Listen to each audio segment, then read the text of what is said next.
എല്ലാവർക്കും പ്രിയസ്കരം വേളിലേക്ക് സ്വാഗതം.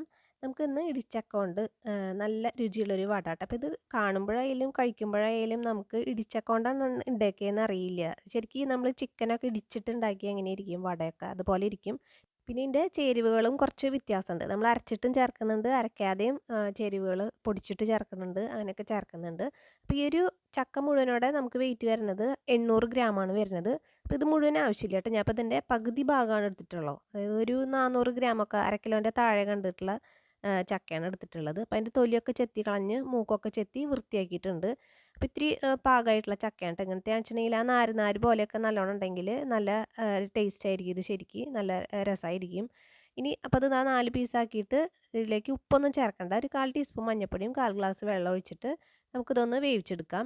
അപ്പോൾ ഇത് വല്ലാണ്ട് അങ്ങോട്ട് വെന്തുടയേണ്ട ആവശ്യമില്ല. അപ്പോൾ ഒരു 2 വിസിലാണ് ഞാനിവിടെ അടുപ്പിച്ചെടുത്തിട്ടുള്ളത്. 2 വിസിലടിച്ചതിന് ശേഷം അത് തനിയെ എയർ പോകാനായിട്ട് മാറ്റി വയ്ക്കാം.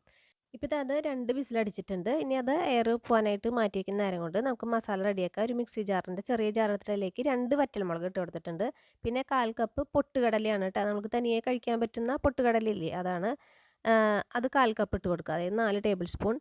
പിന്നെ ഒരു 1/4 ടീസ്പൂൺ പെരിഞ്ജീരകവും, പിന്നെ ഒരു 1/4 ടീസ്പൂൺ തന്നെ സാധാരണ നല്ല ജീരകം, പിന്നെ അര ടീസ്പൂൺ മുഴുവനോടെയുള്ള കുരുമുളക്, പിന്നെ ഒരു 1/4 ടീസ്പൂൺ നമ്മളിവിടെ കായംപൊടിയാണ് കേട്ടോ, അത് ചേർത്ത് കൊടുക്കുന്നുണ്ട്. ഇതൊക്കെ കൂടിയിട്ട് ഒന്ന് ഡ്രൈ ആയിട്ട് ഒന്ന് പൊടിച്ചെടുക്കുക. അപ്പോൾ അത് നന്നായിട്ട് പൊടിച്ച് എടുത്തിട്ടുണ്ട്. ഇത് നമുക്കൊന്ന് വേറെ ബൗളിലേക്ക് മാറ്റി വയ്ക്കാം.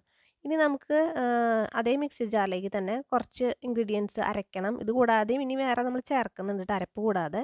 അപ്പോൾ ആദ്യം 4-5 കറിവേപ്പിലയുടെ ഇല ഇട്ട് കൊടുത്തിട്ടുണ്ട്. 3 വെളുത്തുള്ളിയും 2 അല്ലി ചെറിയ ഉള്ളി അതിട്ട് കൊടുക്കുക. പിന്നെ ഒരു ചെറിയ 1 സെൻറ്റിമീറ്റർ വലുപ്പത്തിലുള്ള ഇഞ്ചി കഷ്ണം, ഒരു നല്ല എരിവുള്ള പച്ചമുളക് ഇട്ട് കൊടുക്കാം. പിന്നെ ഇതിലേക്ക് പുതിനയുടെ ഇല മാത്രം ഒരു 7-8 ഇലകളായിട്ട് ഇട്ട് കൊടുക്കുക. പിന്നെ ഒരു കുഞ്ഞിയ കൈപ്പിടി തന്നെ ഒരു 2-3 കതിരൊക്കെ മല്ലിയില ഇട്ട് കൊടുക്കുക. ഇത് വെള്ളമൊന്നും നനയ്ക്കാതെ തന്നെ ഒന്ന് പൊടിച്ചെടുക്കുക. അതായത് ഒരു തരിതരിപ്പായിട്ട് തന്നെ എങ്ങനെയാണോ നിങ്ങൾക്ക് അരഞ്ഞ് കിട്ടുന്നത് അതുപോലെ എടുക്കുക.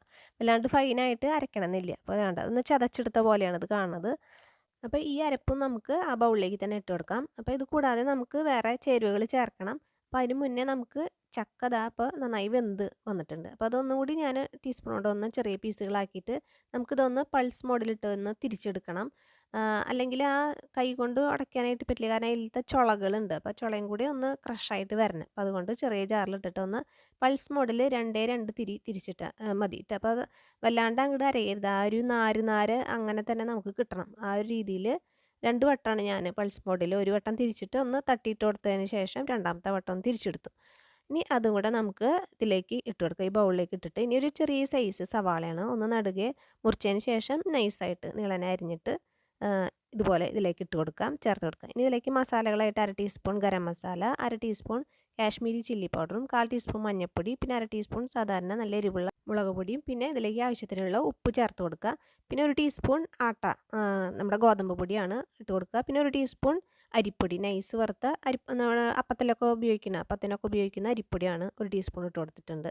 അപ്പോൾ ഇതെല്ലാം കൂടി ചേർത്ത് നന്നായിട്ട് മിക്സാക്കുക. അപ്പോൾ നിങ്ങൾക്ക് പൊട്ടുകടല ഇല്ലയെന്നുണ്ടെങ്കിൽ പൊട്ടുകടല ഇടാനാണ് ടേസ്റ്റ്. ഇല്ലയെന്നുണ്ടെങ്കിൽ 2 ടേബിൾ സ്പൂൺ കടലമാവ് ഉണ്ടെങ്കിൽ അത് ചേർത്താൽ മതി കേട്ടോ. എന്നിട്ട് അതുപോലെ കൈകൊണ്ട് നന്നായി തിരുമ്മി തന്നെ ഇത് തേച്ച് നല്ല കുഴച്ച് മിക്സാക്കണം കേട്ടോ. അപ്പോഴാണ് അതിൻ്റെ രുചിയെല്ലാം എല്ലായിടത്തേക്ക് എത്തുന്ന രീതിയിൽ നന്നായി മിക്സാക്കി ഇതുപോലെ ഉരുട്ടി ചെറിയ ചെറിയ ബോൾസ് ആക്കിയിട്ട് നമുക്കിത് ഫ്രൈ ചെയ്തിട്ട് എടുക്കുകയാണ് വേണ്ടത്. അപ്പോൾ ആദ്യം നിങ്ങൾ ഉരുട്ടിയിട്ട് ഒരെണ്ണം ഇതുപോലെ ഓയിൽ നന്നായിട്ട് ചൂടായി കഴിഞ്ഞാൽ ഫ്ലെയിം ഒന്ന് കുറച്ച് വയ്ക്കുക. ഒരു ലോ ടു മീഡിയം ഇതിലേക്ക് ആക്കിയിട്ട് ഇട്ട് കൊടുക്കുക. എന്നിട്ടൊന്ന് നോക്കുക, ഫ്രൈ ചെയ്ത് നോക്കുക കേട്ടോ. വിണ്ട് വരുന്നില്ലല്ലോ എന്ന് നോക്കുക.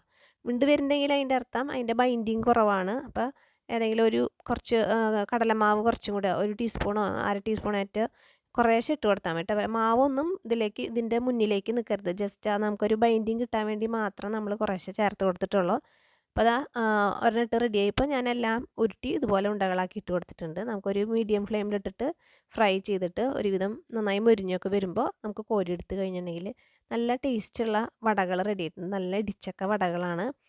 അപ്പോൾ അത് കാണാൻ നല്ല സോഫ്റ്റാണ്, ഉള്ളിൽ നല്ല സോഫ്റ്റ് ടെക്സ്ചറാണ്. കഴിക്കുമ്പോൾ ശരിക്കും വടയുടെയും കട്ട്ലറ്റിൻ്റെ ഒക്കെ ഒരു ടേസ്റ്റായിട്ട് ഇങ്ങനെ വരും. നമ്മൾ മസാലകളൊക്കെ ഇതിലത്തെ നല്ല ഇറച്ചിയുടെയൊക്കെ മസാലകളായ കാരണം നല്ലൊരു ടേസ്റ്റും കഴിക്കുമ്പോഴും അത് നമുക്ക് അങ്ങനത്തെ ഒരു ഫീലാണ് വരിക. അപ്പോൾ എല്ലാവരും ഒന്ന് ട്രൈ ചെയ്ത് നോക്കണം, ട്രൈ ചെയ്യാത്തവരുണ്ടെങ്കിൽ. അപ്പോൾ നമുക്ക് അടുത്ത വീഡിയോ ആയിട്ട് കാണാം.